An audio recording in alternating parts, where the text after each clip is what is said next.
Se ouve e se vê na Cultura FM e na TVC HD. Está no ar o RCN Notícias. Apresentação Ana Cristina Santos. RCN Notícias. Olá, bom dia, seja bem-vindo, seja bem-vinda ao RCN Notícias. Hoje é quinta-feira, dia 26 de fevereiro. O RCN Notícias está no ar e traz agora os seguintes destaques. Revisão do plano diretor é debatida com empresários na Associação Comercial de Três Lagoas e também debatida durante reunião no Sebrae. E hoje nós vamos falar também do programa PET, que completa 30 anos, um programa que tenta erradicar o trabalho infantil. Nós vamos ainda falar também do trabalho do INSS aqui de Três Lagoas. Para você que pretende, você que quer uma consulta, um atendimento do INSS, já a gente tem uma reportagem também sobre este assunto. E os lixos que seguem contribuindo para alagamentos e entupimentos de bueiros aqui em Três Lagoas. Daqui a pouquinho a gente também tem uma reportagem sobre este assunto. E nós vamos conversar também com uma professora da UFMS que vai falar sobre o machismo. É já. Vamos agora com os destaques da nossa equipe. Eu começo agora com o destaque do Alfredo Neto. Bom dia, Alfredo. Olá, bom dia, Ana. Bom dia a todos. Ana, daqui a pouco vamos falar de a identificação de um corpo encontrado há menos de uma semana aqui em Três Lagoas, de um paranaense. Daqui a pouco todos os detalhes e também vamos conversar com a delegada da ADAM, Delegacia de Atendimento à Mulher, que falou um pouco sobre o caso do feminicídio de ontem que está repercutindo a nível nacionalmente. Ana. Combinado, Alfredo. Vamos agora com o destaque do Igor Andrade. Bom dia, Igor. Olá, bom dia para você que nos acompanha no RCN Notícias. Três Lagoas deve receber mais de 240 doses da vacina contra a dengue do Instituto Butantan. Daqui a pouquinho eu te conto em detalhes. Combinado, Igor. Vamos agora com o destaque da Gisele Mendes. Bom dia, Gisele. Olá, bom dia a todos que nos acompanham aqui pelo RCN Notícias. Daqui a pouquinho eu volto com informações sobre o CEAP, que é um serviço oferecido na Rede Estadual de Ensino de Três Lagoas. Daqui a pouquinho toda a nossa equipe participando, trazendo informações do RCN Notícias desta quinta-feira. Agora são 6 horas e 36 minutos, 6h36, e chegou o momento agora da gente conferir a previsão do tempo. Vamos saber como fica o tempo para esta quinta-feira em Três Lagoas e em toda a região.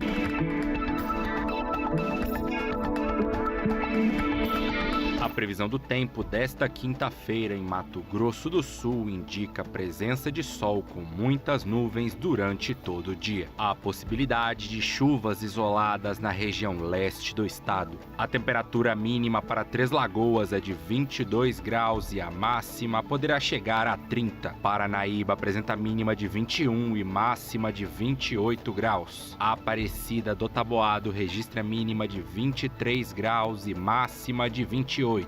Já a Inocência tem mínima prevista de 21 e máxima de 29 graus. E Água Clara registra mínima de 21 graus e máxima de 31.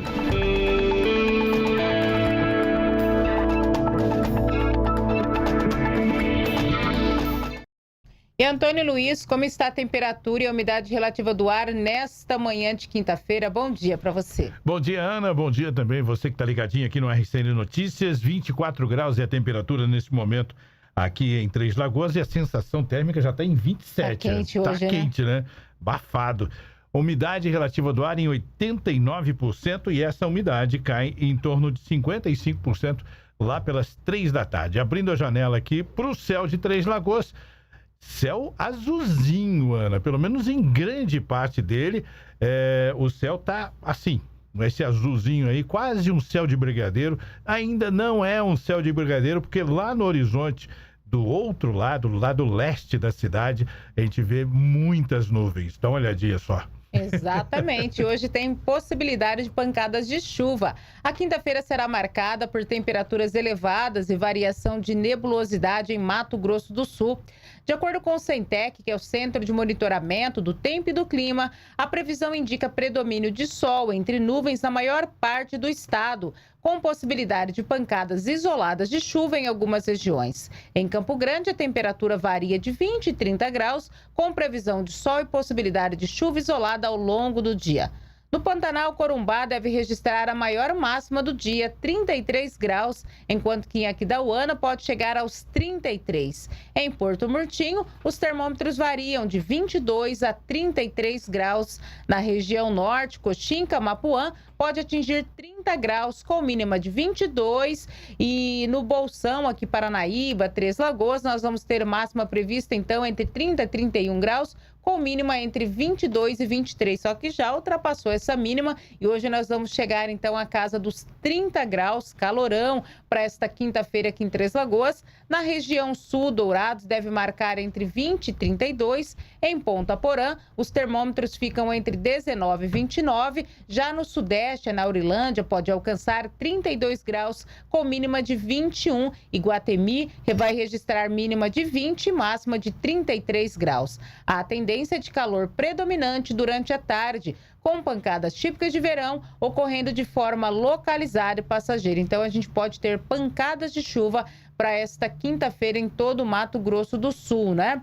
E por falar em chuva, 6 horas e 40 minutos, Três Lagoas, né, continua aí com possibilidade de chuva, agora nesse restinho de fevereiro, e a grande quantidade de lixo, gente, descartado de forma irregular, foi um dos principais problemas enfrentado pelas equipes da prefeitura durante a chuva intensa que atingiu Três Lagoas na madrugada desta terça-feira. Além dos alagamentos, o acúmulo de resíduos em bueiros e piscinões chamou a atenção das autoridades. A Defesa Civil de Três Lagoas, junto com as Secretarias de Infraestrutura, Meio Ambiente e Assistência Social, realizou uma força-tarefa para reduzir os danos provocados pela chuva. Equipes da infraestrutura fizeram a limpeza de bueiros. Já o Meio Ambiente recolheu uma grande quantidade, um grande volume de lixo descartado de forma irregular nas ruas e próximo aos piscinões. Sacolas plásticas, folhas, entulhos e até móveis foram encontrados durante o trabalho. Em alguns pontos, o acumulado de resíduos contribuiu para o aumento do nível de água e risco de transbordamento. Foi retirado uma quantidade, um volume muito alto de lixo. Eu acredito que futuramente tem que ter uma educação ambiental, que eu acho de suma importância fazer essa educação ambiental. A quantidade de lixo descartada de forma irregular nas vias públicas, inclusive próximo aos piscinões, sistema de captação de águas pluviais, tem provocado inúmeros transtornos para o meio ambiente e também para a infraestrutura, com entupimento de bueiros e galerias de águas pluviais. Isso mesmo. A questão do resíduo sólido hoje, que está jogado dentro dos piscinões, próximo aos piscinões, nas vias públicas. Eu acredito que a semana que vem vamos fazer uma reunião de alinhamento junto com a Secretaria, onde a Defesa Civil pode somar, contribuir com essa ação. Além das áreas de riscos em alguns bairros da cidade, a Defesa Civil também tem feito monitoramento dos piscinões, sempre verificando o nível de água para evitar o transbordamento, como aconteceu no piscinão do bairro São Jorge. Nós fazemos monitoramento, ele é diário, né? Nós temos um cronograma semanal, todos os piscinões são monitorados, mapeados. Não só os piscinões, também as áreas de risco próximas aos piscinões. As estruturas são vistoriadas regularmente para evitar transbordamento, principalmente em períodos de previsão de chuva forte. O acompanhamento também inclui o mapeamento das áreas de risco no entorno desses reservatórios. Mesmo após o período mais intenso da chuva, o trabalho continuou. Ao todo foram realizados 18 atendimentos, sendo 10 de forma preventiva, com a entrega de lonas para famílias em situação de vulnerabilidade, inclusive na ocupação São João. A Secretaria de Assistência Social também prestou apoio a cerca de 30 famílias atingidas por alagamentos, com distribuição de lonas e auxílio à alimentação. No Jardim Alvorada, equipes acompanharam uma moradora que recebeu suporte para mudança de residência e apoio na limpeza do imóvel. As ocorrências estão sendo registradas no Sistema Nacional de Monitoramento e as áreas de risco seguem sob acompanhamento das equipes municipais. Lúcia destaca que esse é o papel da Defesa Civil. Nós temos já mapeado algumas áreas de risco pelo Google Earth, né? Está sinalizado com os meridianos, nós estamos fazendo esse acompanhamento. E a Defesa Civil é isso, cuidar de vidas, trabalhar dentro de uma prevenção, de uma medicação, de uma resposta. E a cidade de Três Lagoas pode contar com essa instituição. Que bom, né? É isso que a gente espera, a Defesa Civil fazendo um bom trabalho aqui em Três Lagoas, né? Sob a coordenação da Lúcia, que é bem sensível a população mais vulnerável, né? Assistente social, já trabalhou bastante com essas pessoas mais vulneráveis e a Lúcia tem feito um trabalho muito bacana à frente da assistência social, prestando atendimento para essas famílias, né, que são atingidas aí por conta dessa chuva. Agora são 6h44. Vamos agora de informações do setor policial. Vamos ao vivo com o Alfredo Neto. O Alfredo chega trazendo as informações para a gente do setor policial e a gente fala de um corpo que foi encontrado na semana passada às margens da BR-158 aqui em Três Lagoas. Já foi identificado, Alfredo Neto? Bom dia para você. Bom dia, Ana. Bom dia, Antônio Luiz. Bom dia a todos. Foi identificado, Ana.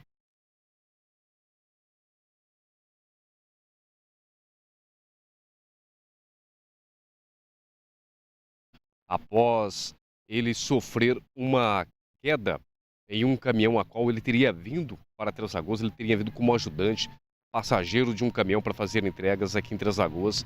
Ele acabou sofrendo uma queda antes do dia 6 de fevereiro, bateu com a cabeça, sofreu crises convulsivas, foi socorrido pelo SAMU até o Hospital Auxiliadora, aonde ele ficou internado e depois fugiu. Desde o dia 6 era feita uma campanha de procura por Neudo, que estava sendo procurado entre Três Lagoas, Brasilândia, Panorama, e não havia sinais do Neudo. Familiares vieram do Paraná, aonde Neudo residia, na cidade de Curitiba. Ele é natural de Pinhais, mas vivia em Curitiba, e desde então a família procurava por Neudo. Semana passada, um corpo foi encontrado às margens da BR-158, em uma propriedade rural, corpo esse que já estava em avançado estado de decomposição. Ontem, a polícia concluiu o inquérito. Tratava-se do corpo de Neudo de Oliveira, que acabou sendo identificado pelo filho esse que acabou fazendo a identificação do corpo do pai e a remoção para o estado do Paraná para fazer o velório e o sepultamento.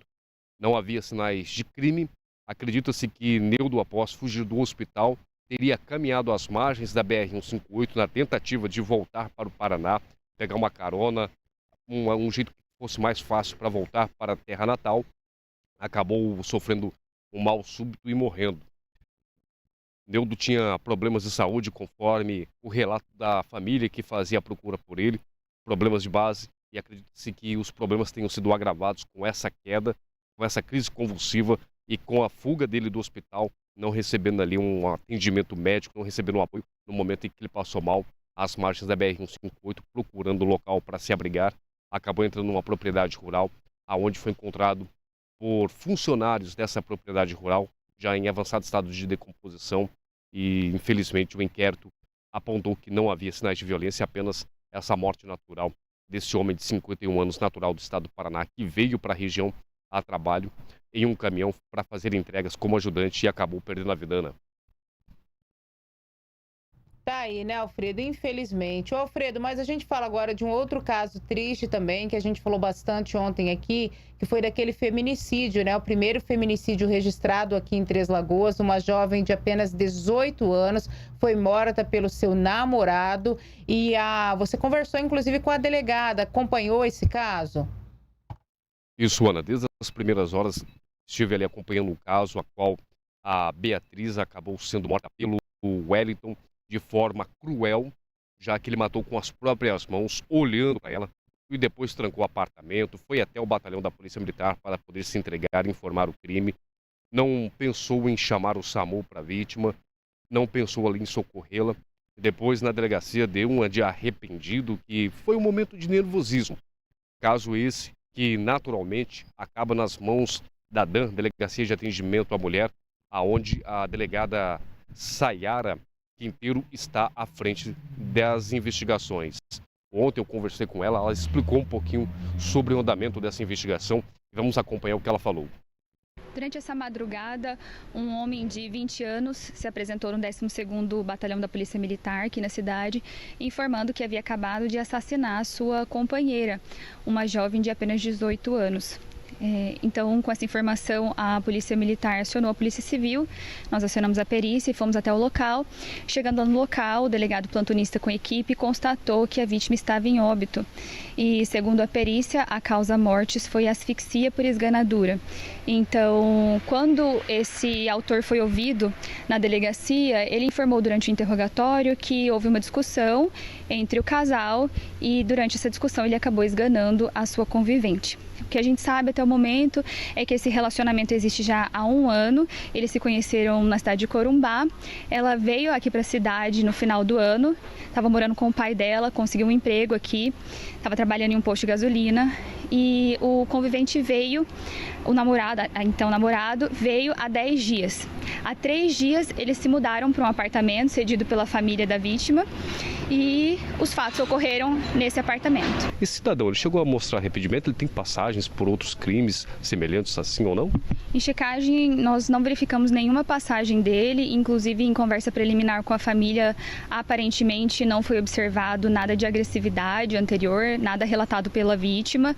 É o que a gente fala, né? Não tem idade ou condição social. A gente percebe uma escalada, sim, nessa violência doméstica, familiar e doméstica contra a mulher, apesar de todo o trabalho que a DAN faz, que a rede de proteção faz, de palestras, de orientação, porque apesar disso a gente percebe que os números estão alarmantes, crescentes, até porque as vítimas se sentem seguras em denunciar, mas infelizmente algumas não conseguem quebrar o silêncio, ou porque simplesmente a violência decorre de uma ação simples do dia a dia, como, de acordo com a versão do autor, ocorreu após uma agressão, durante uma discussão entre o casal, né? Então, algo às vezes banal pode ser motivo para um feminicídio, e é isso que nós vamos checar agora no decorrer da investigação. Então, esse inquérito veio do plantão policial e agora a delegacia vai assumir, vai checar tudo o que aconteceu, todas as qualificadoras, para a gente conseguir levar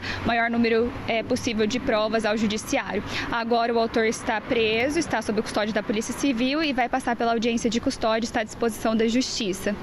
Delegada, para aquelas mulheres que estão hoje em cativeiro domiciliar, que tem medo de procurar a polícia por conta da agressão, às vezes por medo do que pode ocorrer se caso o companheiro não for preso, como que ela pode procurar auxílio, qual o telefone que ela pode ligar para fazer uma denúncia e também aquele conselho, né, que a pessoa pode procurar uma rede de saúde, alguma coisa que possa ali disfarçar e pedir apoio, né? Eu sempre falo que uma arma que a mulher tem à mão é o conhecimento, então se munir de conhecimento, ter informações sobre relacionamento abusivo e desde os primeiros sinais, porque muitas vezes a mulher não se vê no relacionamento abusivo, né? Controle, manipulação, vigilância constante, que a mulher tem que ficar em estado de alerta, tudo isso a mulher tem que prestar atenção para poder sair o quanto antes de um relacionamento nesse nível, né? Para evitar a escalada dessa violência e chegar como chegou agora no feminicídio. Então, muitas mulheres às vezes não sabem que estão entrando em um relacionamento que vai chegar nesse nível. Qualquer sinal, no começo que seja, é importante de ser observado e relatado na delegacia, para uma amiga próxima, durante uma terapia, para a gente conseguir dar o apoio para essa mulher para sair desse relacionamento logo no início. Situações a qual muitas mulheres passam em Três Lagoas. Nesse caso, Ana, não havia relatos ali de situações anteriores de violência doméstica, de ameaças, o tanto que o próprio sogro não sabia dessa situação agressiva do cidadão. Para ele era um bom rapaz, até auxiliou, ajudou os dois ali para começar o relacionamento, cedendo o apartamento para eles, ajudando a comprar móveis para que a filha pudesse ter um bom relacionamento, um companheiro do lado. Não imaginando que esse cidadão seria o algoz, iria tirar a maior riqueza que ele tinha, que era a filha. Infelizmente temos muitas situações adversas em Três Lagoas, que monstros se mostram já desde o primeiro momento, controlando, manipulando, agredindo, ameaçando, e mesmo assim continuam com as vítimas continuam com receio de denunciar, muitas das vezes denuncia, às vezes tira a denúncia, e cidadãos continuam na rua até culminar em situações como essa, já relatamos aqui, de homens que já tinham histórico de violência doméstica e acabaram presos após cometerem feminicídios. Muitos desses homens, quando presos pelo trabalho rápido, ágil da DAN, Delegacia de Atendimento à Mulher, que conseguem fazer a detenção, conseguem fazer o pedido de prisão, acabam nas ruas rapidamente, porque a justiça acaba soltando. Com aquele papelzinho, a medida protetiva, a famosa medida protetiva, que não coloca medo em nenhum agressor, ou a tornozeleira eletrônica que só vai apitar, informar a qual foi descumprido as medidas dadas pela justiça após o cidadão invadir a casa da vítima ou a vítima ligar na polícia militar no telefone 90 pedir por socorro após ser ameaçada, ter a casa invadida ou perseguida pelos ex-companheiros. Infelizmente, a gente vive uma situação a qual muitos desses homens acabam ali se demonstrando estar com algum tipo de problema psicológico, psiquiátrico, de não saber entender a situação, que um não é não, um final é um ponto final, que ninguém é obrigado a ficar com uma determinada pessoa até que aquela pessoa decida romper o relacionamento, não achar mais útil a companheira e descartar como um objeto reciclável. Infelizmente, a gente vê que a situação vai se agravando. Quanto mais trazemos as informações, quanto mais evoluímos como cidadãos, quanto mais vemos tecnologia chegando, parece que a gente vê que a sociedade vai cada vez mais regredindo mentalmente, Ana. Exatamente, infelizmente, né, Alfredo? Em depoimento também ele disse que ela sempre colocava defeito em tudo que ele fazia, né? A gente já pensou isso? A pessoa não concordar com o que o outro fez, colocar um defeito, vai lá e mata? Não justifica, né, Alfredo Neto, esse depoimento dele? Ana, na delegacia, com a vítima morta, o cidadão vai falar o que quer, do jeito que quer, colocou a culpa na vítima porque ela subjugava as ações dele, colocava defeito em tudo que ele fazia, como você bem disse, que nada que ele fazia estava bom e que após os 3 dias deles estarem nesse apartamento cedido pelo sogro, ela teria pedido para que ele deixasse. E por ele não ter para onde ir, não ter dinheiro para retornar para a terra dele, eles teriam discutido. Nessa discussão, ela teria dado um soco nele, um homem de quase 2 metros de altura, como a gente vê nas imagens que foi exibida aqui no RCN Notícias, no TVC Agora, no JP News, em todos os veículos de comunicação do estado e do Brasil. Um homem que tem um dobro de massa corporal do que a vítima, acabou ali enforcando esta jovem garota de 18 anos até a morte. O que chama mais a atenção é que ele falou que teria, depois do crime, imaginado tentar contra a própria vida, de se entregar, de fugir, e que, conversando com o irmão teria o aconselhado a se entregar para a polícia. Mas o que chama a atenção é que uma discussão banal, uma situação que para ele seria até vantajosa, ele deixar um relacionamento a qual poderia estar ali entrando aonde iria empregar valores financeiros, depois estresse psicológicos, ele poderia estar solteiro e fazer o que quisesse da vida, preferiu ir para a cadeia por conta de uma situação banal, besta. Tirou a vida da mulher, que não vai voltar mais, vai ficar alguns anos preso, daqui a pouco está na rua novamente, vai ter outro relacionamento, vai ter outra família, vai postar nas redes sociais que é a família abençoada por Deus, que é um presente maravilhoso, um renovo fez na vida dele, e muitas pessoas não vão nem imaginar o que esse cidadão fez e vão ainda dar parabéns, vão vangloriá-lo na vida. Quem vai ficar com prejuízo vai ser a família, que nunca mais vai ver essa jovem garota de 18 anos, como muitas outras vítimas de feminicídio e de homicídios.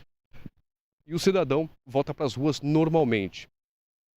Mas o que chama atenção é que ele matou friamente ela, com as mãos segurando no pescoço sobre a cama, enquanto ela se debatia, segurava na mão, possivelmente pedindo para não morrer ali, tentando respirar até que morresse. Pessoa que estou um bom tempo nessa área policial, Ana, a pessoa que morre dessa forma, morre de uma forma bem trágica, porque a pessoa que faz isso tem um sangue frio enorme, porque ele está com a mão na vítima, ele está vendo a vítima agonizar até o último suspiro.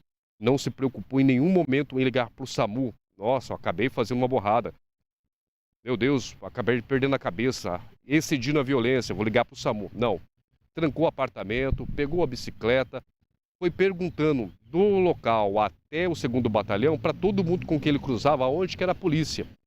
Chegando lá no batalhão da Polícia Militar, informou o que ocorreu na delegacia, contou de forma tranquila para o policial, para o delegado, o que ocorreu, por saber que vai ficar preso em uma penitenciária de segurança média aqui em Três Lagoas. Possivelmente o advogado vai pedir transferência para ele cumprir pena quando condenado num presídio mais próximo da família. Daqui 2, 3 anos vai recorrer para poder fazer ali a reversão de pena e por bom comportamento, por outras benesses que a justiça dá, vai acabar indo para o semiaberto ou indo para uma pena alternativa para a rua e assim continua a vida normalmente, como se nada tivesse acontecido, Ana. Infelizmente é isso, né, Alfredo? Infelizmente é bem isso que você relatou. Obrigada, viu, Alfredo? E o corpo da Beatriz, gente, Benevides da Silva, de 18 anos, está sendo velado em Campo Grande, tá? Foi levado para a capital. O sepultamento está previsto para ocorrer agora às 10 horas da manhã em Campo Grande, onde parte da família dela reside atualmente. A Beatriz, conforme nós falamos, foi morta na madrugada desta quarta-feira aqui em Três Lagoas. É a quarta vítima de feminicídio registrado aqui em Mato Grosso do Sul. 6 horas e 59 minutos agora, 6h59. Gente, a gente fala agora de um resultado de um júri, né, que aconteceu aqui em Três Lagoas.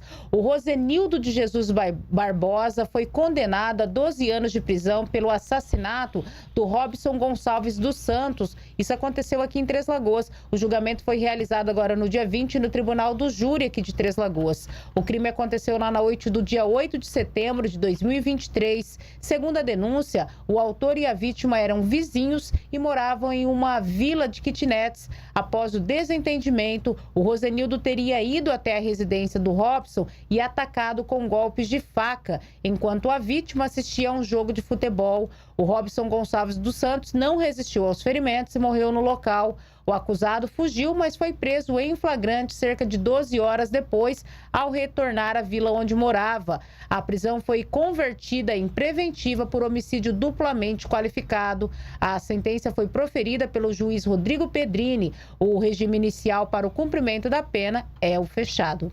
7 horas em ponto agora, 7 em ponto. Vamos ao intervalinho e na sequência a gente volta com mais informações. Daqui a pouquinho a gente volta para falar sobre o programa PET. Vamos falar um pouco mais sobre o machismo, sobre a violência contra a mulher. A gente tem muitas informações no RCN Notícias desta quinta-feira. RCN Notícias. Oferecimento Vidrobox, para quem leva a qualidade a sério. Alfa Controle, excelência em serviços terceirizados. Postos Golden, energia que faz a diferença. Vidrobox, 25 anos de dedicação e excelência. Desde 1999, atendendo Três Lagoas. A Vidrobox conta com uma equipe de profissionais especialistas no segmento de vidros e esquadrias de alumínio, oferecendo produtos de qualidade elaborados com a mais alta tecnologia, garantindo um padrão de excelência. Na Vidrobox, cada projeto é tratado de forma personalizada, sempre visando atender às necessidades únicas de cada obra, residenciais ou comerciais. Vai construir? Chame a Vidrobox. Vidrobox, para quem leva qualidade a sério. Rua João Carrato, 1040. RCN Notícias. 7 horas e 1 minuto agora, 7h01. Bom dia, muito obrigada pela tua audiência, pela tua companhia. Fique à vontade para você interagir com a gente. Você tem o Facebook do JP News, o Facebook da Cultura e da TVC, tem o nosso WhatsApp, que é o 999840163. Fique à vontade para você participar conosco. Vamos falando agora, gente, sobre a erradicação do trabalho infantil. O PET, gente, realiza ações de monitoramento, violação de direito da criança e do adolescente. Vamos saber um pouco mais como que está esse programa aqui em Três Lagoas, na reportagem da Gisele Mendes. O PET, Programa de Erradicação do Trabalho Infantil, foi implantado em Três Lagoas há 3 décadas, lá em 1996. Na época, o objetivo era combater o trabalho de crianças nas carvoarias da cidade. E hoje, mesmo depois de tanto tempo, casos de trabalho na infância continuam sendo recorrentes no município. O trabalho infantil é definido como qualquer forma de trabalho realizado por crianças e adolescentes abaixo da idade mínima permitida por lei, que é de 16 anos no Brasil, com exceção do programa Menor Aprendiz, que pode contratar adolescentes a partir de 14 anos, desde que as regras sejam seguidas. Conforme Karina Teixeira, psicóloga do PET, o programa monitora casos de trabalho infantil e não é considerado um órgão fiscalizador. O PET não é fiscalizador. Quem é o órgão fiscalizador é o Ministério Público do Trabalho, né? O auditor fiscal, ele que tem a função de fiscalizar. Nós somos vinculadas à Secretaria de Assistência Social. Então, nós fazemos um papel, nós, né, aqui da gestão PET, de articulação com as políticas, com sindicatos, com associações, para que as pessoas consigam entender e multiplicar a temática do trabalho infantil, né? Para a gente conseguir minimizar, conseguir traçar ações, né? Para a gente combater o trabalho infantil. O trabalho realizado pelo PET possui 5 eixos: informação, mobilização, ações de identificação, proteção social e monitoramento. O objetivo é seguir essa estrutura para combater os riscos e a exploração vividas por crianças e adolescentes. De acordo com Karina, um dos principais desafios do PET é erradicar o trabalho infantil doméstico, pela falta de acesso às casas das famílias. Ela destaca que a criança deve ajudar em casa, porém, não pode ser responsável pelo lar. Conforme a profissional, o trabalho infantil doméstico é considerado um dos piores que envolvem crianças e adolescentes. E o doméstico é uma das piores formas, que está lá junto com exploração sexual, junto com tráfico, junto com tudo isso. Porque acarreta muitas coisas também, né? Limita o brincar, limita o estudar, limita muitas coisas, né? Que a gente pensa, mas é melhor estar trabalhando, né? Fazendo ali, cuidando do que roubando, do que fazendo coisa errada. Mas está limitando, tirando a oportunidade daquela criança de desenvolver habilidades, fazer um curso, né? De viver a infância e a adolescência como precisa viver. Conforme Karina, o PET não é contra adolescentes trabalharem, desde que os critérios estabelecidos por lei sejam seguidos. Até 13 anos não pode trabalhar de forma alguma. A partir dos 14 anos pode trabalhar, mas só se for como aprendiz. Se não for como aprendiz, trabalho infantil, está totalmente fora do que se espera, né? E no Brasil, a partir dos 16 anos, o adolescente ele pode ser contratado. A empresa pode contratar mesmo esse adolescente para trabalhar.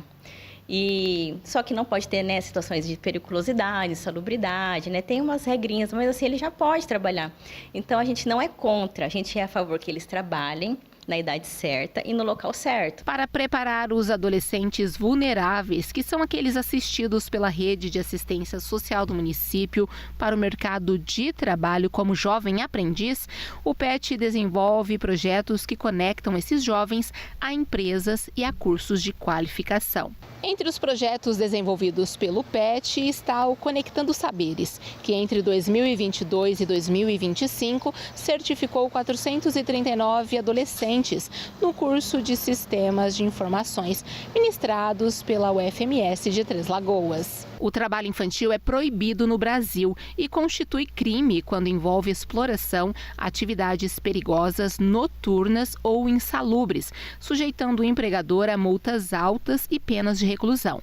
O ECA, que é o Estatuto da Criança e do Adolescente, protege a educação e o desenvolvimento, punindo a submissão de crianças a trabalho forçado. Em casos de suspeitas de trabalho infantil, é possível fazer uma denúncia através do Disque 100, sob garantia de sigilo absoluto. Tá aí, né, gente? Muito importante o PET, esse programa que combate, né, o trabalho infantil. Nós falamos, inclusive, aqui na semana passada, retrasada, daquela garota, né, que estava vendendo pano de prata, inclusive ameaçando comerciantes na área central. Isso por conta dos pais, né, por incentivo dos pais. E, na verdade, o trabalho infantil, assim, ele é crime, né, gente? Não é proibido ali o jovem ajudar a fazer um serviço, ajudar o pai. O que não pode é esse tipo de trabalho. E o PET está aí justamente para combater o trabalho infantil, até porque a criança precisa estudar. 7h07 agora, 7h07. A gente fala um pouquinho agora de política, um assunto que ganhou repercussão nacional, gente, envolve o PL. O PL aqui de Mato Grosso do Sul, um documento com anotações atribuídas ao senador Flávio Bolsonaro, do PL do Rio de Janeiro, indica que 2 nomes ligados ao Partido Liberal em Mato Grosso do Sul teriam condicionado a desistência de pré-candidaturas ao Senado ao pagamento de valores milionários. As informações constariam em um mapa intitulado Situação nos Estados, apresentado durante reunião interna do PL. O material foi fotografado pela repórter da Folha de São Paulo, Carolina Linhares, enquanto estava em posse do parlamentar, que também é pré-candidato à presidência da República. No trecho referente a Mato Grosso do Sul, o documento menciona a vice-prefeita de Dourados, Giane Nogueira, como uma das interessadas na disputa ao Senado. De acordo com as anotações, ela teria solicitado 5 milhões de reais para abrir mão da candidatura. A Giane é a esposa do deputado federal Rodolfo Nogueira, do PL, aqui de Mato Grosso do Sul, conhecido como Gordinho do Bolsonaro. Outro nome citado é do deputado federal Marcos Polon, também do PL de Mato Grosso do Sul, que também se apresenta como pré-candidato ao Senado.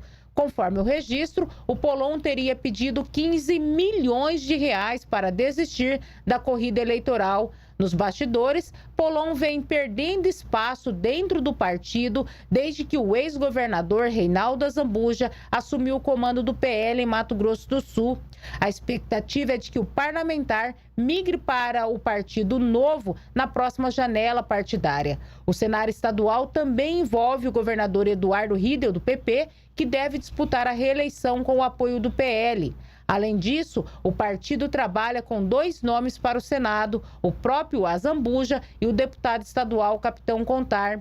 Sobre Contar, as anotações atribuídas a Flávio Bolsonaro registram avaliação recal, melhor nas pesquisas, indicando percepção de vantagem em levantamentos de intenção de voto. Essa percepção de vantagem em levantamentos de intenção de voto. Até o momento, não houve manifestação pública dos citados sobre o teor do documento. E o espaço, inclusive aqui, segue aberto para posicionamentos. Tá aí então, né? Já pensou se isso for verdade, né? Pedir 15 milhões para desistir da candidatura. É lamentável, né, gente, que a gente tem visto na nossa política brasileira envolvendo todos os partidos.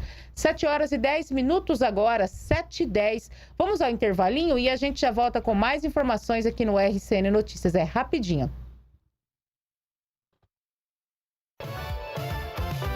RCN Notícias. Oferecimento Vidrobox, para quem leva a qualidade a sério. Alfa Controle, excelência em serviços terceirizados. Postos Golden, energia que faz a diferença. Vidrobox, 25 anos de dedicação e excelência. Desde 1999, atendendo Três Lagoas. A Vidrobox conta com uma equipe de profissionais especialistas no segmento de vidros e esquadrias de alumínio, oferecendo produtos de qualidade elaborados com a mais alta tecnologia, garantindo um padrão de excelência. Na Vidrobox, cada projeto é tratado de forma personalizada, sempre visando atender às necessidades únicas de cada obra, residenciais ou comerciais. Vai construir? Chame a Vidrobox. Vidrobox, para quem leva a qualidade a sério. Rua João Carrato, 1040. RCN Notícias.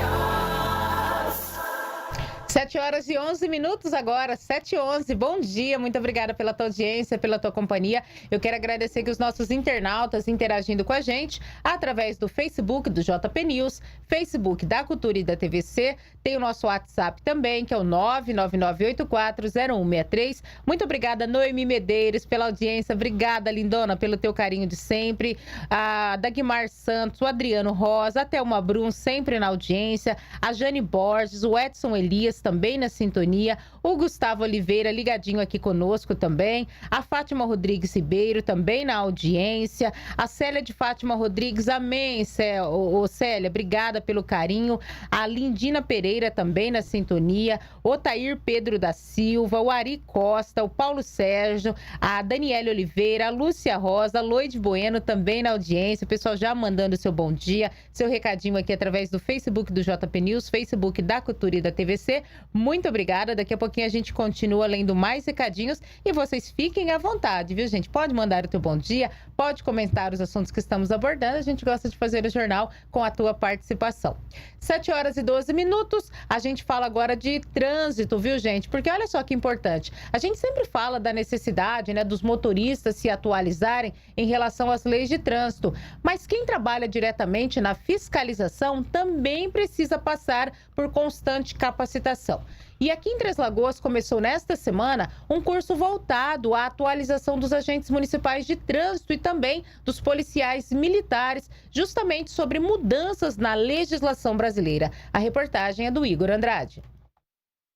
Mais de 30 agentes de trânsito municipais e policiais militares do 2º Batalhão de Três Lagoas participam da capacitação que aborda as atualizações do Código de Trânsito Brasileiro. Com a presença de representantes do CETRAN, o Conselho Estadual de Trânsito, e do DETRAN, o Departamento Estadual de Trânsito, o curso reúne atividades teóricas e práticas voltadas à rotina da fiscalização. O diretor municipal de trânsito, José Aparecido de Moraes, destacou a importância de manter os profissionais preparados diante das constantes mudanças na legislação. Nós teremos aqui um curso de atualização dos agentes de trânsito. Esse curso ele é essencial e necessário para que agentes de trânsito e policiais militares, através de convênio com o município, possam atuar na área de trânsito aqui em Três Lagoas. Hoje nós temos aqui neste curso de atualização, fiz questão, contando com a colaboração de conselheiros, são especialistas em diversas áreas que estarão aqui ministrando, trazendo atualizações e deixando que realmente policiais e agentes de trânsito se preparem cada vez mais. São excelentes profissionais que eu pude contar e estaremos contando com a presença deles aqui em Três Lagoas. A presidente do CETRAN, Regina Maria Duarte, explicou que entre os temas discutidos estão as novas regras relacionadas à circulação de bicicletas elétricas, assunto que tem ganhado destaque nas cidades. Nós temos na nossa realidade, principalmente aqui em Mato Grosso do Sul, por ser um estado plano, de superfície plana, os ciclomotores, os autopropelidos, as bicicletas elétricas, que a partir de 1º de janeiro de 2026 teve uma nova legislação. Hoje lá já serão as bicicletas elétricas, os autopropelidos, têm como fiscalizar, tem como saber se ele é uma bicicleta artesanal ou é de fábrica. Isso vai ser abordado de uma forma muito precisa. Inclusive, o CETRAN, nós temos hoje, terminando agora na próxima semana, uma capacitação online com 350 participantes do estado sobre esse tema de bicicletas elétricas e autopropelidos. Durante a capacitação, a presidente do Conselho também destacou que Mato Grosso do Sul mantém todos os municípios integrados ao Sistema Nacional de Trânsito, garantindo padronização na aplicação das normas. E nós não podemos perder um ponto muito importante para nós, porque nós somos o único estado do Brasil que temos 79 municípios integrados ao Sistema Nacional de Trânsito, que atendemos à lei federal. Nenhum outro estado conseguiu isso. Nós conseguimos isso no final de 2023 e não podemos perder esse patamar de ser o melhor estado em atendimento à legislação. Com as recentes mudanças no Código de Trânsito Brasileiro, a capacitação contínua dos profissionais da fiscalização se torna essencial. Atualizações como a digitalização de documentos e as novas regras para a formação de condutores reforçam a importância de manter agentes e policiais capacitados para a aplicação da legislação no dia a dia.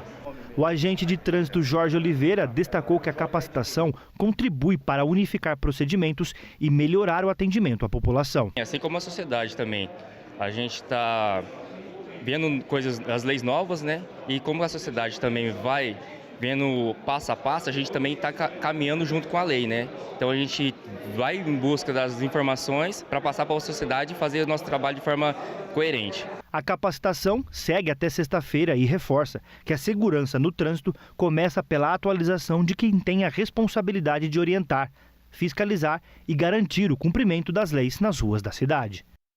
Muito bom, gente? Importante mesmo esta capacitação para os agentes, para os policiais. 7h17, a gente fala agora da Suzano. A Suzano firmou um acordo com a multinacional de energia Galp para migrar o abastecimento de gás natural da fábrica de celulose aqui de Três Lagoas para o Mercado Livre. A operação marca a entrada da unidade sul-mato-grossense no ambiente livre de comercialização do insumo, modelo que já vinha sendo adotado pela companhia em outros estados. Com 2 linhas de produção e capacidade instalada de 3,2 milhões de toneladas anuais, a planta de Três Lagoas responde por aproximadamente 25% da capacidade total de produção de celulose de mercado da empresa. A unidade é considerada estratégica dentro da estrutura industrial da Suzano. A migração do mercado cativo para o mercado livre de gás natural já havia sido implementada nas fábricas da empresa em São Paulo, no Espírito Santo e no Maranhão. Em Mato Grosso do Sul, a outra unidade da companhia, situada em Ribas do Rio Pardo, não utiliza gás natural em seu processo produtivo. Com a adesão da fábrica de Três Lagoas ao novo modelo, a Suzano passa a concentrar a maior parte do seu volume total de consumo de gás natural no mercado livre. A medida, segundo a empresa, amplia a competitividade e fortalece a eficiência energética das operações. O Henrique Nakamura, que é o gerente executivo de suprimentos da Suzano, afirma que a decisão posiciona a companhia diante dos desafios atuais e futuros do setor. Segundo ele, o mercado livre tende a ampliar a competitividade com a entrada de novos supridores e melhores condições comerciais, além de fortalecer a segurança de suprimento em linha com a evolução regulatória do segmento. O acordo entre a Suzano e a Galp entrou em vigor no dia 1º de janeiro e a operação teve início no dia 17 do mesmo mês. A Suzano é atualmente a maior cliente de gás natural em Mato Grosso do Sul, que confere escala e relevância à parceria firmada aí no estado. Tá, então, a Suzano, anunciando esta novidade em relação à questão do uso do gás natural. 7h19, 7h19. Você sabia, gente, você já ouviu falar sobre o SEAP, que é o Serviço Especializado de Apoio ao Processo Educativo, que atende alunos da rede estadual de ensino aqui de Três Lagoas e de toda a região? Pois é, adolescentes recebem assistência de equipe multidisciplinar que colabora com o bem-estar desses estudantes. A gente acompanha mais detalhes na reportagem da Gisele Mendes. O SEAP, Serviço Especializado de Apoio ao Processo Educativo, implantado na rede estadual de ensino, tem como objetivo promover ações integradas de psicologia e serviço social. O foco é apoiar o processo de ensino, aprendizagem, mediar questões sociais e emocionais, garantir a permanência escolar e fortalecer a articulação intersocial, que envolve a saúde, a assistência social, para o desenvolvimento integral do estudante. As equipes do SEAP são compostas por psicólogas e assistentes sociais e o serviço é vinculado à Coordenadoria Regional de Ensino. Ao todo, 18 escolas estaduais são contempladas pelo SEAP. Além de Três Lagoas, instituições de ensino de Santa Rita do Pardo, Brasilândia, Selvíria e Água Clara também recebem o atendimento dessa equipe. Thais Machado é uma das psicólogas do SEAP. Ela explica como funciona a dinâmica do serviço. É importante reforçar que esse trabalho ele acontece de uma forma itinerante, que nós temos todo um planejamento, toda uma organização para poder fazer o acompanhamento diariamente dessas escolas. Nós não conseguimos estar todos os dias na mesma escola. Então, a gente tem justamente esse planejamento para poder acompanhar essas escolas aí durante a semana, a cada 15 dias, enfim.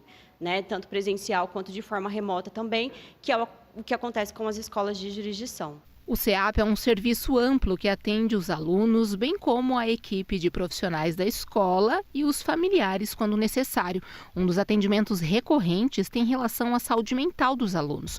Conforme a psicóloga educacional Juliana Tosta, os atendimentos buscam derrubar tabus, principalmente em relação a temas mais pesados, como a morte e o suicídio. A saúde mental, a gente tenta trabalhar sobre essas questões, falar sobre os temas, sobre falecimento, sobre morte, sobre suicídio, sobre a ideação, sobre a importância dos cuidados, orientar quanto à rede de proteção também, para a gente tentar desmistificar essa ideia, desconstruir esse tabu, esse medo que as pessoas têm, porque acontece, a gente tem que lidar com essa realidade. Somente no ano passado, o SEAP realizou 395 atendimentos nas escolas estaduais de Três Lagoas e das demais cidades contempladas com o serviço.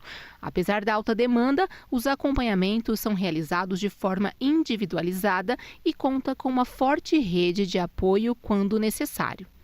Além de todo o serviço oferecido pelo SEAP, há também reuniões com toda a rede, que envolve desde a Promotoria da Justiça, Conselho Tutelar, Assistência Social e Saúde. Toda essa força unida com o único propósito: oferecer o bem-estar ao aluno e também a permanência nas escolas. Para que o trabalho em rede funcione bem, a equipe leva informação sobre o acesso a cada instituição, conforme explica a assistente social Jaqueline Marques. Mediante cada caso, na individualidade de cada caso, existe um fluxo de rede municipal, tá, que a gente direciona. Nós temos também os documentos norteadores, que tanto a equipe quanto a escola têm acesso, sistema de notificações da escola também. Então, esses documentos, eles vão nortear esses encaminhamentos. Então, por exemplo, a rede das políticas públicas, de outras políticas públicas mesmo, assistência social, a rede de proteção, conselho tutelar, a rede de saúde básica, saúde mental, né, que a gente tem ambulatório de saúde mental, a gente tem o CAPS como porta de entrada também em casos mais graves. Então, nós vamos estar norteando esses encaminhamentos para quê? Para garantir o direito. Para Marisete Bazé, coordenadora regional de educação, o CEAP é um grande mediador na resolução de conflitos vivenciados pelos estudantes da rede estadual de ensino. E muito necessário, né? Um acolhimento para os nossos jovens, né? Que estavam assim, com problemas de conflitos, de saúde mental, né? E essa equipe, ela veio para somar, para que a gente possa resolver essa situação do aluno e dar para ele uma segurança, né? Que ele possa seguir a vida dele com tranquilidade, né? Com muita paz. Importante esse trabalho também nas escolas, né, gente? 7h24, vamos ao intervalinho e a gente já volta com mais informações. RCN Notícias. Oferecimento Vidrobox. Para quem leva a qualidade a sério. Alfa Controle. Excelência em serviços terceirizados. Postos Golden. Energia que faz a diferença. Vidrobox, 25 anos de dedicação e excelência. Desde 1999, atendendo Três Lagoas. A Vidrobox conta com uma equipe de profissionais especialistas no segmento de vidros e esquadrias de alumínio, oferecendo produtos de qualidade elaborados com a mais alta tecnologia, garantindo um padrão de excelência. Na Vidrobox, cada projeto é tratado de forma personalizada, sempre visando atender às necessidades únicas de cada obra, residenciais ou comerciais. Vai construir? Chame a Vidrobox. Vidrobox, para quem leva qualidade a sério. Rua João Carrato, 1040. RCN Notícias. 7h25 agora, 7h25. Muito bom dia, muito obrigada pela tua audiência, pela tua companhia. Gente, agora há pouco, né, nós falamos aqui desse caso de feminicídio que aconteceu aqui em Três Lagoas. Infelizmente, uma jovem de apenas 18 anos foi morta pelo namorado, né? O primeiro caso de feminicídio registrado neste ano aqui em Três Lagoas, o quarto no estado e tantos outros no Brasil afora. Mais um caso, né, envolvendo aí a violência contra a mulher. Tem a questão do machismo também. Nesta semana nós falamos aqui também daquele caso envolvendo a árbitra Daiane Muniz, que é aqui de Três Lagoas, com aquele jogador do Bragantino, né? Que acabou, do Red Bull, que acabou falando, né, que uma partida como aquela contra o São Paulo deveria ser apitada por um árbitro, por um homem, não por uma mulher. Enfim, nós conversamos com a professora da UFMS aqui de Três Lagoas para a gente debater esse assunto, essa questão da violência de gênero, da violência doméstica, do machismo. Vamos acompanhar a entrevista.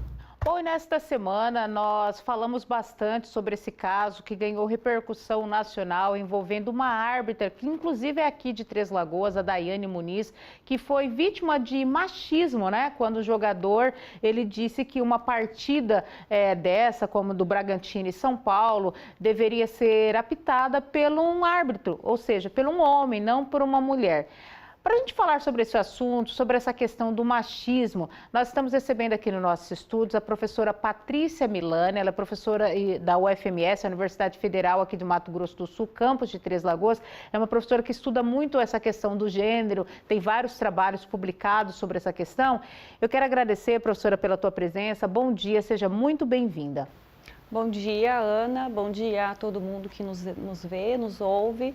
Essa é uma notícia, né, que a gente está aqui para comentar um pouco, mas que se soma a tantas outras em relação às violências de gênero, né? Então, acho que falas como essas, machistas, misóginas, preconceituosas, elas repercutem dessa forma. Então, inclusive, muita gente vai criticar, nossa, elas estão falando de novo disso.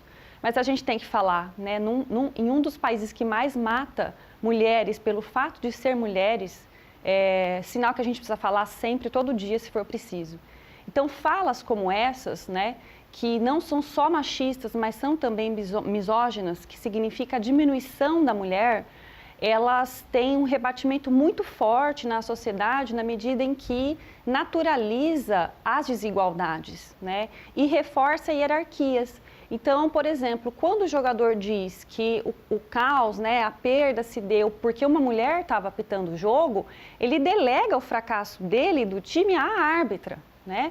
E eu acho que isso não tem relação, né? Uma coisa é um comentário técnico, a outra é um comentário que leva para uma dimensão de gênero e violenta o trabalho da mulher e desrespeita o trabalho da mulher. É importante a gente destacar isso, que não é que a gente, porque a mulher errou, tem que falar que ela está certa. Não é isso. Ele poderia muito bem ter falado da parte técnica, se ela tivesse errado, mas não dizer, olha, se fosse um homem seria diferente, né? Isso fica muito claro, essa questão do machismo, né? Claro. Então, assim, e depois ele retorna, né, dizendo que pediu desculpa por conta que a mãe, a esposa ou a irmã, falou que ele fez uma coisa horrorosa, ou seja, não sei se piorou ou melhorou, mas ele teve que ouvir outras mulheres que talvez sejam as que ele respeita, né, e pediu desculpa. Então, essas falas, né, esses comportamentos diminuem a mulher, leva para um campo que não estava em pauta ali naquele momento, porque ela estava trabalhando, né, e naturaliza onde são os espaços de cada um.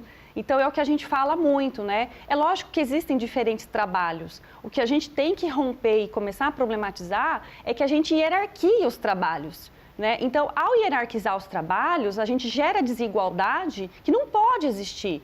E aí a gente vai delegando qual é o lugar da mulher, né? Então, esse trabalho é da mulher, a política não é para a mulher, o esporte não é para a mulher. E um outro ponto também é a repercussão entre os jovens. A gente sabe o que os jogadores de futebol, o que o futebol significa para os mais jovens. E isso pode ajudar também nessa reprodução desse machismo, desse preconceito, o que é péssimo para um país, né? O que segura muito a evolução da educação. Inclusive, uma jornalista que estava lá na hora, ela ficou sem palavras e ela fez várias críticas que eu achei muito cabíveis, né? E ela disse assim, olha, não que seja melhor, mas uma coisa é se ele falasse isso lá no vestiário, no ouvido de um colega, mas não, ele se sentiu autorizado, né?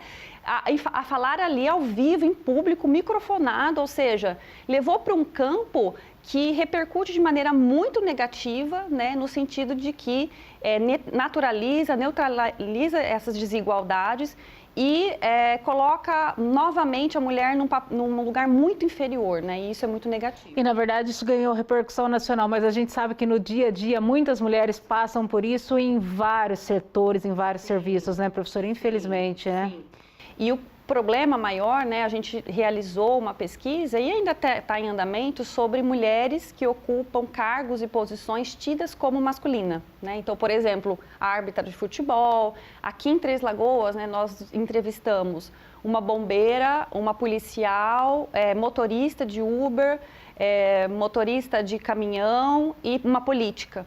Então, assim, as frases sempre eram, né? A gente tem que fazer sempre a mais, a gente sempre tem que chegar mais cedo, mas as honras sempre são deles. A gente é que faz, mas eles é que brilham.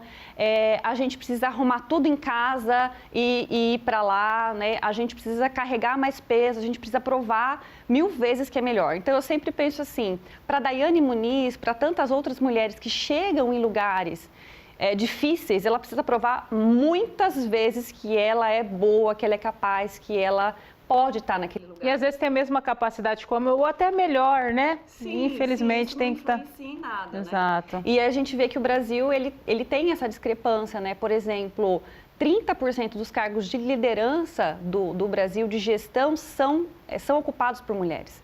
Então, a gente ainda tem que caminhar muito, né? E aí a gente fala assim, esses cargos, essa minoria, né, é ocupada porque nós somos incapazes? Não, de jeito nenhum. Mas é porque a gente trabalha de 12 a 15 horas por semana a mais que os homens nos trabalhos domésticos. Então, colocando isso no mês, no ano, é muito trabalho a mais. E é um trabalho invisível, não pago, que a gente considera natural da mulher, como se fosse nosso mesmo, e isso acaba influenciando muito no nosso trabalho em público, né? O ser professora, o ser jornalista, ser a chefe, ser a árbitra, porque a gente carrega muito mais esse peso da criação dos filhos, do trabalho doméstico, da gestão da casa, e isso impacta muito no nossa performance no espaço público, né? No trabalho público. E infelizmente a gente vê muito isso ainda. A mulher tem que estar na cozinha, cuidar da casa, né? E infelizmente em pleno século XXI a gente tem que conviver com esse tipo de fala, né? E a gente vê assim que a fala dele representa tantas outras, como por exemplo, o lugar de mulher é no fogão, né? Em briga de marido e mulher não se mete a colher. Então, inclusive tem uma autora que fala, hoje já se mete sim, né? Quando a gente fala de violência, de crime, a gente precisa meter a colher, né? Inclusive a gente entrevistou na nossa pesquisa sobre violência de gênero uma moça que estava sendo espancada pelo namorado ao redor da lagoa. Ele desceu do carro, continuou espancando e ela gritando ajuda, e muitas pessoas passando ao entorno não ajudou, né? Esse foi o ápice da violência, depois ela se separou, enfim. Mas para você ver que talvez se fossem 2 homens ou 2 mulheres brigando naquele momento, as pessoas iriam ajudá-la, né? E por que não ajudou? Porque naquele momento iria ferir o poder dele sobre aquela relação. Né? E aí você percebe também que no nosso dia a dia, se você está acompanhada com um homem, por exemplo, e alguém esbarra em você, já aconteceu muitas vezes comigo, de não pedir desculpa para mim, mas pedir desculpa para o meu companheiro. Então tem essa relação de poder que está implícita e explícita e que coloca a mulher sempre num lugar de inferioridade. E essas falas, essas frases, pode parecer bobeira, pode parecer sutileza, mas isso aí legitima a violência. A roupa não era adequada. Porque a gente está num país que mais mata mulher pelo fato de ser mulher no mundo, não é? Com certeza, educação, estudo faz toda a diferença, viu, gente? E nós, claro, do Grupo RCN de Comunicação, a gente sempre faz questão de falar sobre esses assuntos como uma forma de prevenção, de conscientização a todos. Nós vamos ao intervalinho e a gente já volta com mais informações.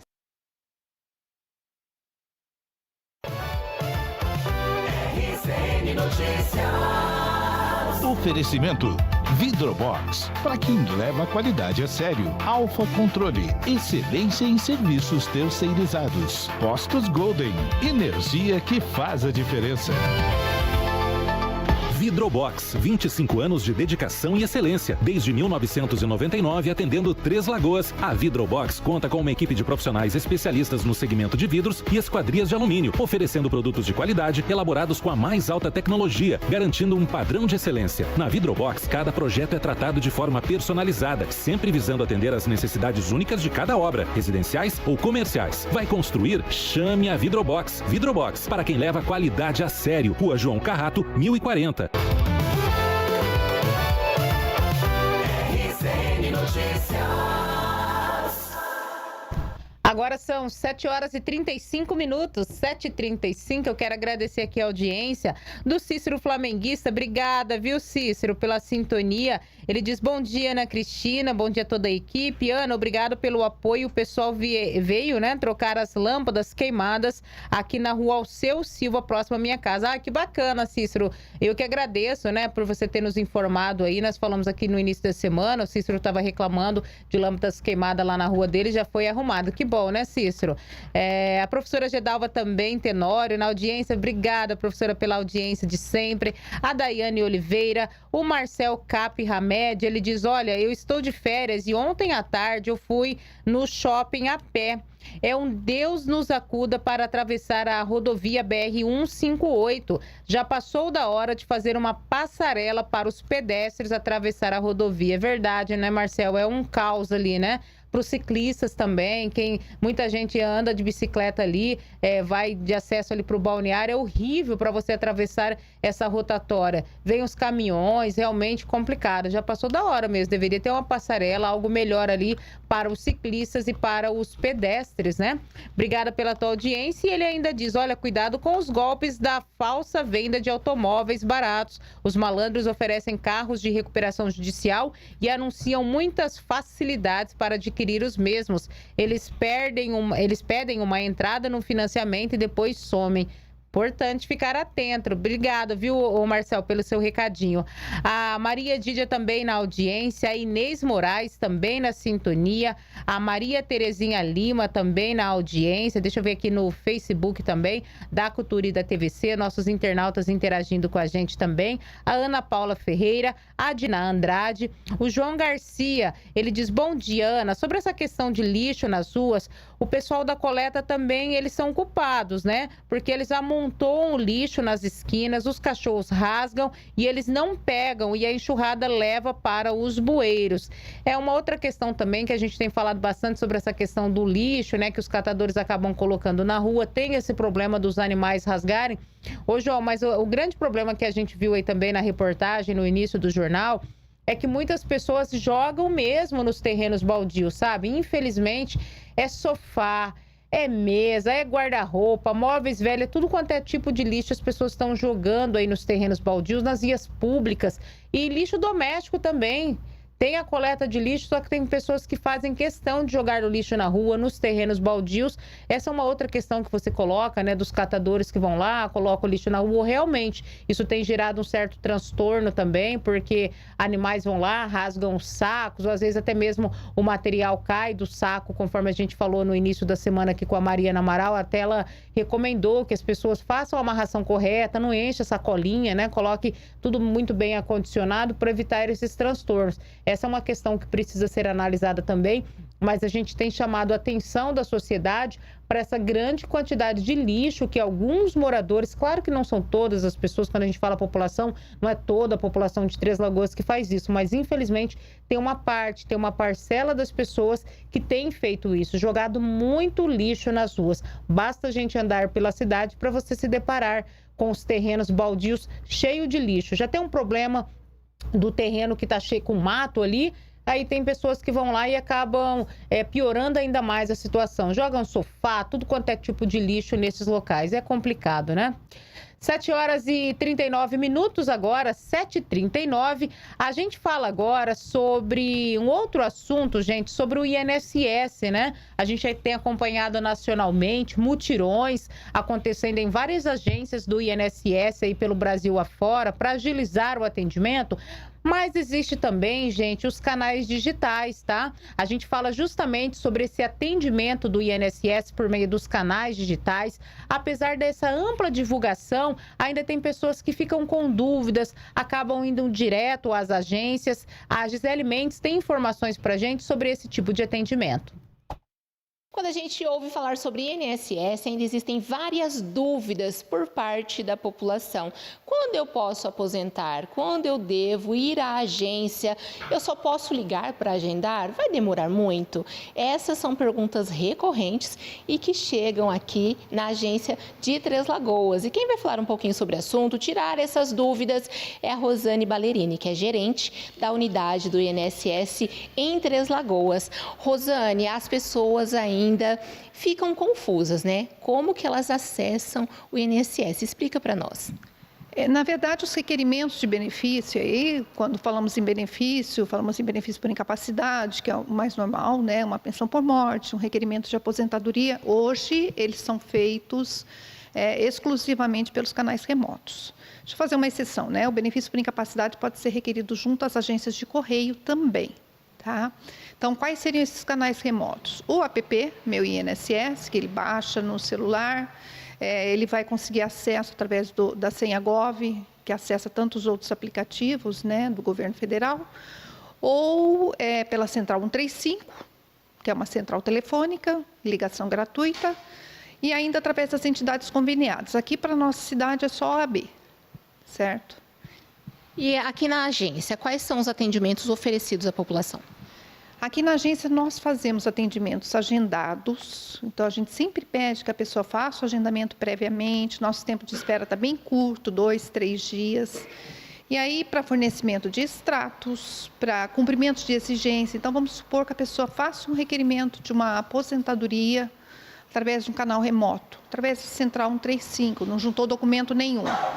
Existe necessidade de trazer a documentação, ela vai agendar e trazer essa documentação. Então, nós fazemos cumprimento de exigência, fornecimento de extratos, orientações, tá? Às vezes a pessoa tem dúvidas com relação a algum desconto que está sendo efetuado em seu benefício, ela pode agendar e vir aqui, ver a situação. E ainda o fornecimento da senha Gov. E Rosane, em relação à fila, né? A gente sabe que o INSS em todo o país enfrenta esse problema, falta de servidores, acúmulo de processos.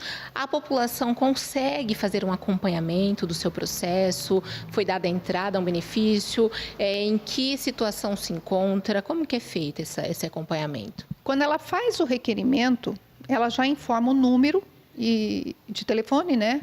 E se esse telefone for o WhatsApp, qualquer movimentação no processo vai disparar uma mensagem para ela. Então, se houve o registro de alguma exigência complementar, se foi concluído o processo, deferido ou indeferido, então ela dispara, né, um WhatsApp para a pessoa. Vamos supor que a pessoa não tenha feito essa informação. Aí existe necessidade dela ligar na Central 135 ou olhar no aplicativo o acompanhamento do procedimento, né? É importante a gente falar que hoje a gente substituiu a fila real, né? E eu sou do tempo que tinha fila real na agência, e pela fila virtual. Então, hoje, quando a pessoa faz o requerimento, ele vai para uma central e vai ser analisado por ordem cronológica de entrada. Então, não passa ninguém na frente. Vai ser obedecida essa ordem. E aí eu quero saber, nossa, quanto tempo falta? Eu requeri minha aposentadoria, está com 30 dias. Será que vai demorar para ser analisado? A Central 135 tem como informar, o aplicativo tem como informar. Como que está a situação daquele requerimento seu. E Rosane, quais os critérios hoje para solicitar uma aposentadoria? Olha, hoje nós tivemos bastante alteração, né, no final de 2019, com uma emenda constitucional. Então, o que a gente pede? Que as pessoas entrem no simulador, porque nós temos muitos tipos de aposentadoria. E onde que ela acessa esse simulador? No próprio app. Ele tem o simulador de aposentadoria, ele vai buscar os dados diretamente no CNIS e vai fazer a simulação, já dá a expectativa de quando a pessoa vai preencher os requisitos. Aí é só aguardar, né? Aí é só aguardar. E é interessante que as pessoas acessem seu CNIS e verifiquem se está correto. A gente conversava um pouquinho antes da entrevista sobre o robozinho, o famoso robozinho do INSS. Quando o cadastro está correto, hoje 40% dos processos requeridos são analisados pelo próprio robô. Então está tudo certinho, tudo redondinho, o robô vai fazer a análise e já despachar o benefício, em 30 dias a pessoa está recebendo. Então, com o aplicativo eu consigo acessar meu CNIS e vou verificar. Tem um emprego que está na minha carteira, mas não aparece no meu CNIS. Provavelmente por alguma inconsistência da empresa. Ele já pode antecipar isso. Entrar com requerimento de acerto de vínculos, juntar a documentação comprobatória e deixar tudo certinho no seu cadastro para o reconhecimento se dar mais rápido. E Rosane, em relação a encostar, né? Aquele popular encostar do trabalho por doença, um período momentâneo. Muitas pessoas relatam que não recebem e elas ficam até com medo. Eu vou encostar, mas eu não vou receber. Por que isso acontece?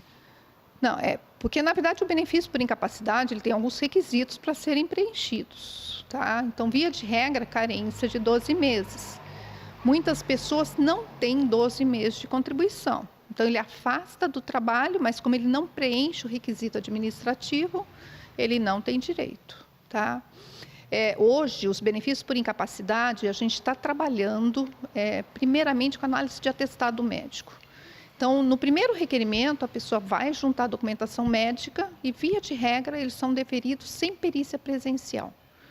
Então, só se agenda perícia presencial quando o afastamento ultrapassa 60 dias, tá? Então, já teve um afastamento anterior de análise de atestado ou quando o médico não reconhece a incapacidade na análise documental. Joia, obrigada pelas informações. Portanto, desde que aconteceu a pandemia, né, que vivenciamos a pandemia, esses atendimentos no INSS são feitos pelo aplicativo Meu INSS e também através do canal 135, conforme a Rosane acabou de explicar. Então, se você tem dúvidas, você precisa de extrato, dar entrada à sua aposentadoria ou qualquer outro benefício, o primeiro atendimento deve ser feito pelo aplicativo ou pelo telefone. Em seguida, você pode chegar à agência através desse agendamento para concluir o seu atendimento. Eu volto ao estúdio. Obrigada, Gi. 7h47. A gente fala agora de saúde, porque Três Lagoas está entre os municípios contemplados na nova estratégia de vacinação contra a dengue, voltada aos profissionais da atenção primária à saúde. Ao todo, o município deve receber 245 doses do imunizante produzido pelo Instituto Butantan, enviado pelo Estado, pelo Ministério da Saúde, enviado ao Estado, pelo Ministério da Saúde. Vamos acompanhar mais detalhes na reportagem do Igor Andrade. Mato Grosso do Sul recebeu 7.878 doses da vacina atenuada contra a dengue, destinadas exclusivamente aos trabalhadores das unidades básicas de saúde do SUS. A medida busca proteger profissionais que atuam diretamente no atendimento à população e estão mais expostos à doença. Em Três Lagoas, a vacinação será direcionada a profissionais da atenção primária, como médicos, enfermeiros, técnicos, odontólogos e equipes multiprofissionais. Também fazem parte do público agentes comunitários de saúde, agentes de combate às endemias e trabalhadores administrativos das unidades. As doses destinadas aos municípios ainda não foram liberadas para distribuição. A Secretaria de Estado de Saúde encontrou divergências nos lotes das embalagens recebidas, o que impossibilitou a emissão de notas fiscais necessárias para a ação. A expectativa é que, após regularização junto ao Ministério da Saúde, a vacinação dos profissionais da atenção primária seja realizada já nos próximos dias. Segundo a Secretaria de Estado de Saúde, todo o planejamento logístico já foi realizado e os municípios, incluindo Três Lagoas, estão preparados para receber as doses. A data oficial de distribuição será divulgada assim que a situação for normalizada. A coordenadora da Central de Imunização de Três Lagoas, Humberta Azambuja, detalhou como é a nova vacina desenvolvida pelo Instituto Butantan e destacou como ela vai ajudar a aumentar a cobertura vacinal da população. A novidade dela é que ela é em dose única, então isso vai aumentar muito a nossa cobertura vacinal, né? Porque uma vez que tomou aquela dose, já está imunizada, está tranquila, ela é sim uma vacina de vírus vivo atenuado, então isso garante uma boa eficácia. Ela é em torno de 70% de eficácia para a doença, ela é em torno de 80% para casos graves, mas quando a gente fala da hospitalização, ela é de 100% segura, que não vai haver hospitalização por dengue após essa vacina do Instituto Butantan. Em Três Lagoas, a expectativa agora é pela liberação final do Ministério da Saúde para que as 245 doses sejam entregues e a vacinação dos profissionais da rede básica possa começar. Enquanto isso, a Central de Imunização segue coordenando a vacinação contra a dengue no município. Humberta destaca que, apesar da grande oferta, a segunda dose da vacinação ainda permanece com baixa adesão por parte da população.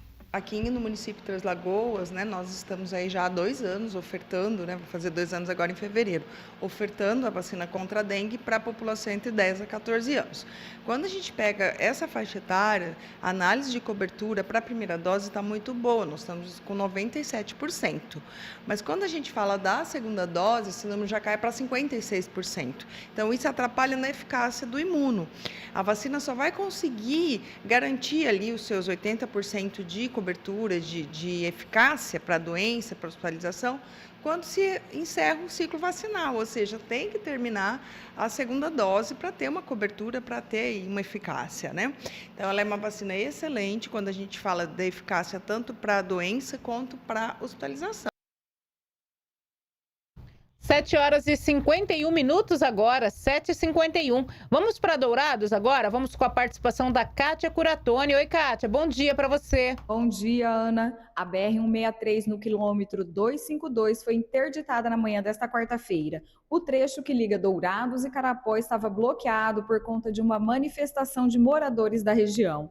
O congestionamento na via chegou a mais de 3 quilômetros, segundo a Motiva Pantanal, a empresa que administra a rodovia.